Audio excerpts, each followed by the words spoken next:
Caitriona Balfe has just revealed a shocking and heartbreaking truth about Outlander's ending that will leave fans reeling. In a candid new interview, she opens up about the emotional toll of saying goodbye to Claire and the unforgettable moments that almost broke her. You won't believe what she had to say about the final scenes. This is a side of Outlander you've never seen before. Stay tuned for the full story. Balfe reveals how she said goodbye to her character of Claire after 11 years and her plan to take a break from acting when speaking to Harper's Bazaar. Caitriona Balfe has played Claire on Outlander, which just weirded out fans with a certain sex scene for 11 years, and it's officially time for her to say goodbye to her character. Balfe's performance as Claire landed her several nominations, such as 4 Golden Globe nominations and win at the 2016 Scottish BAFTA Awards. As the 8th and final season of Outlander will premiere in 2025, since the show, which has fans thinking they've worked out the truth about Fraser's ghost, wrapped after about 6 months on set in September 2024. Balfe spoke to Harper's Bazaar about how she said goodbye to her character Claire in the series that premiered 10 years ago. "It's been such a strange year," Balfe explained. "Knowing that it was coming to an end, we all definitely felt heightened emotions at various times throughout the process. Finishing up was so emotional. I went away and did a yoga and meditating retreat, and Sam's about to go on a trek in the Himalayas," she said. "I think we're all finding something to put our energy into." That's a very long-winded way of saying, "I think I'm okay." After filming Outlander, The Cut and The Amateur, Balfe said that she is planning to take a break from the acting industry. "I am going to try and have an actual break though," she explained. "And then I have a project I'm trying to write myself." Balfe began modeling after she was scouted at 18 years old when she collecting money for charity in Ireland, her homeland. Her first role in the acting industry was when she played the dead mom in the 2011 film Super 8 by J.J. Abrams, where she had no lines. She was later in the 2011 short film Lust Life and the 2012 short film The Wolf, but it was her role in Outlander that made her an actress, in addition to her success as a model. "Oh, my resume was so short and sweet before Outlander," she detailed. "But the great thing about this genre is that it can be so many different things, and it has been so many different things. So as an actor, I've been brought to a really incredible depth of emotion."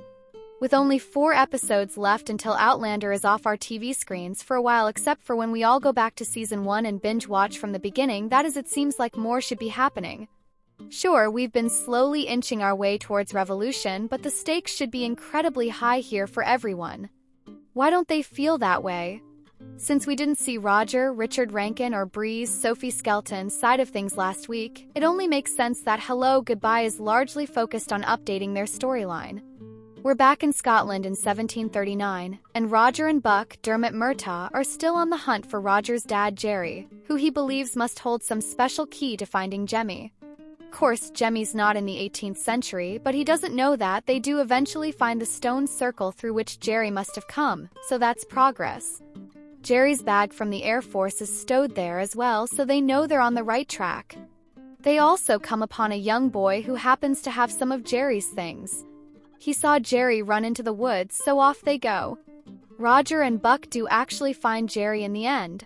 He's pretty shaken up, but is relieved to know that he hasn't lost his mind. Time travel is real and he's done it. Learning that he's landed in 1739 doesn't go over very well, but Roger is overjoyed to have come face to face with his dad at long last. Of course, there's no time for a tearful reunion. Roger doesn't reveal who he is, and they have to rush Jerry back to the Stones to send him to the 20th century again. Meanwhile, Bree has Rob Cameron, Chris Fulton, locked up in the priest hole at Lallybroch, but he's not giving up where he's hidden Jemmy, Matthew Adair. We do get to see him, however, in the dark in what looks to be a very dank, damp cave. He shouts for help, but of course there's no one around to hear him. He does, however, eventually find a helmet and flashlight and begins to explore. Remembering something Bree told him previously, he flips all the switches on the breaker box he finds on, and there's light. Incidentally, Bree and Mandy happen to be driving down the road, and Mandy, Rosa Morris, can suddenly feel her brother's presence, so Bree knows he must be close by. However, Jemmy's too busy hearing his dad shouting for Jeremiah through the portal at that exact moment. Before he can do anything silly, Bree manages to find her son by nearly running him over. Yikes, but yay! He managed to get out by remembering how his mom did. Smart kid. When she gets back to Lallybroch, police in tow to arrest Rob, he's not there. He somehow managed to escape the priest hole. Police don't get how that could be possible because there's no sign of forced entry. They also don't seem all that interested in the kidnapping. Instead, they insinuate that Bree might have been having an affair with him, but she's rightfully offended. The officers just suggest Bree and the kids stay somewhere else for the night. Helpful, she eventually decides to take the kids to Fiona's Iona Claire house to keep them safe, and she brings the box of letters with her. Bree knows that Roger will never come home without Jemmy, which is a bit of a problem given that, he's not in the 18th century. However, Roger does have a bit of an epiphany. He thought of his dad while touching the stone, and he believes the stones brought them there to save Jerry. If that's the case, maybe Jemmy isn't there after all. Back in Philadelphia, a good 40-ish years later, young Ian, John Bell, is getting ready to tie the knot with Rachel, Izzy Meeklesmall, and Jamie, Sam Heughan, is glad he's around to witness it.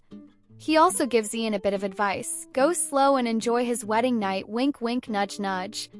Claire, Caitriona Balfe, helps Rachel prepare for the nuptials, which appear to be a rushed affair given that both Jamie and Ian have orders from the rebel army and are due on the battlefield. Even Denzel, Joey Phillips, is there to see his sister say I do. He reveals to Jamie that he's seen Lord John Grey, David Barry, and that he was badly bruised, but that he helped heal him. However, Grey was meant to be hanged, and Denzel couldn't stand for that, so he helped him escape, which is a relief to Jamie despite the bad blood currently between them. It's a Quaker wedding, which means both Ian and Rachel stand in silence for a very long time, as do their small number of guests, as it's customary to wait until the spirit moves someone to speak.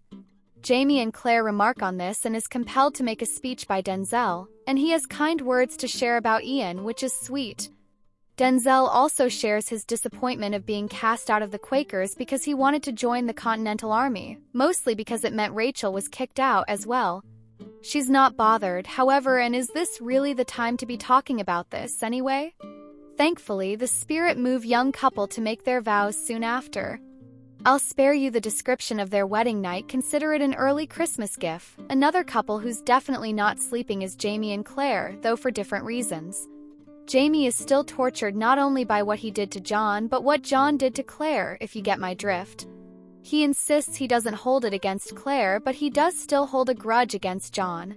Then there's the whole issue with William, who basically has to live a lie because no one can know he's really Jamie's son.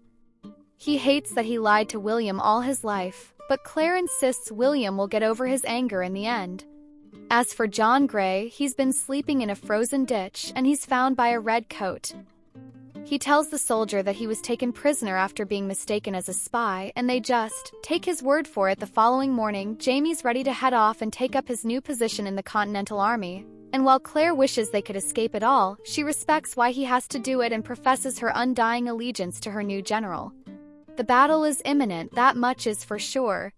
Outlander, the hit historical fantasy romance drama from Starz, is set to return to fan screens with the second part of its 7th season at the end of this year. Following a brief hiatus, the time-traveling series stars Caitriona Balfe and Sam Heughan as Claire and Jamie respectively.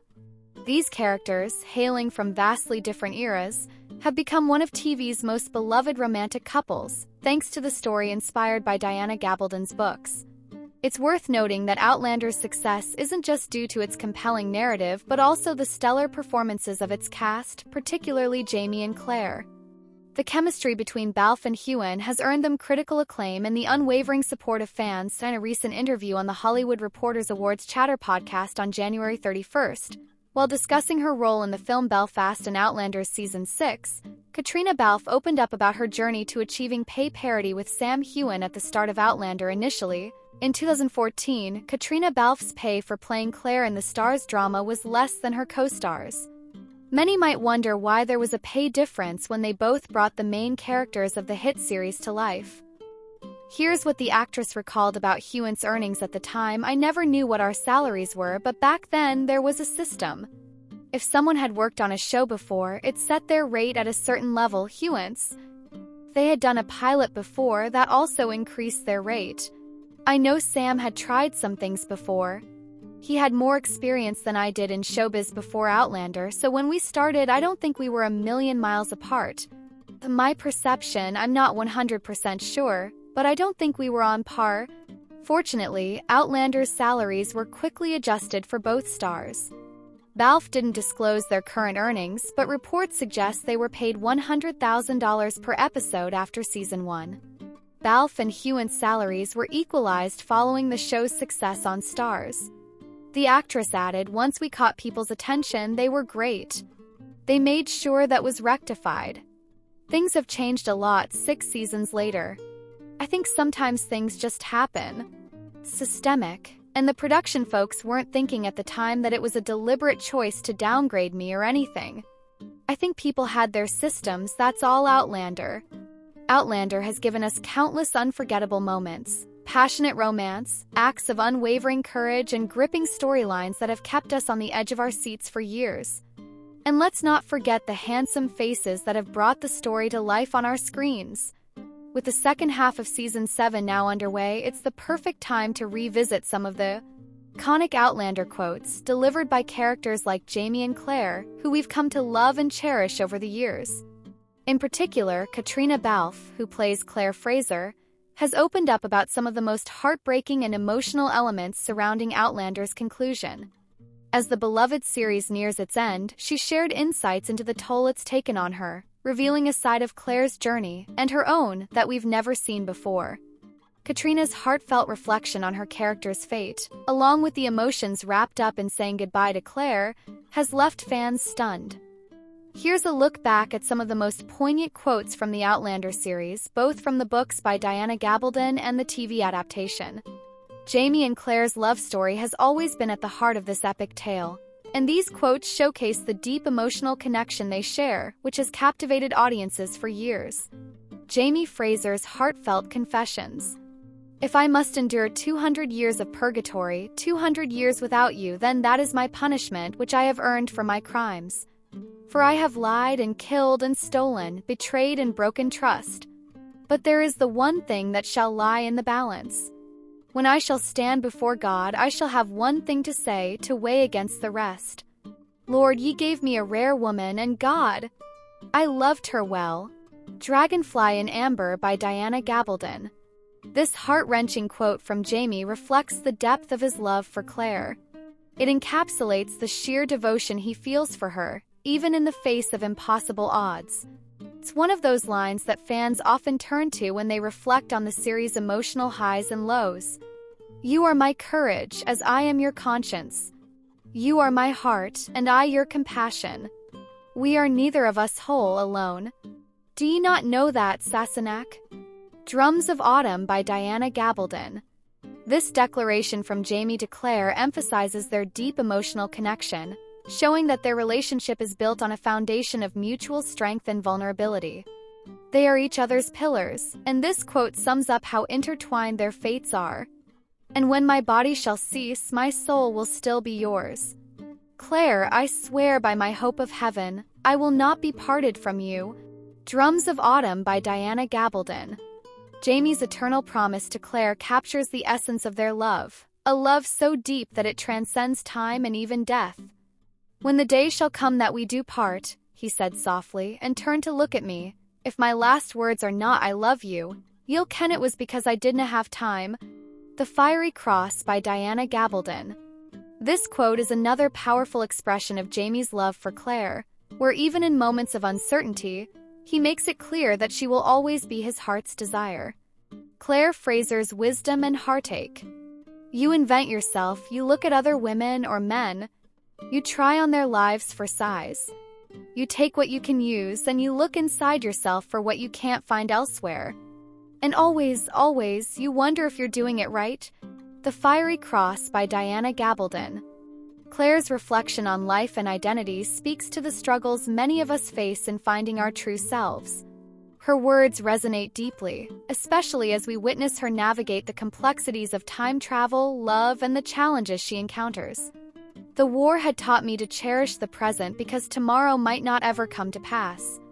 In this poignant quote, Claire's experiences during the war have shaped her perspective on life. It's a reminder to cherish every moment, something that is particularly meaningful as Outlander approaches its end. If time is anything akin to God, I suppose that memory must be the devil. This quote reflects Claire's struggle with the weight of her past, a theme that has played a significant role throughout the series. Her memories are both a source of strength and a burden, making this line a powerful testament to the emotional complexity of her journey. When confronted with the impossible, the rational mind will grope for the logical. Claire's practical and rational mindset is often tested by the fantastical elements of her life, from time travel to the supernatural.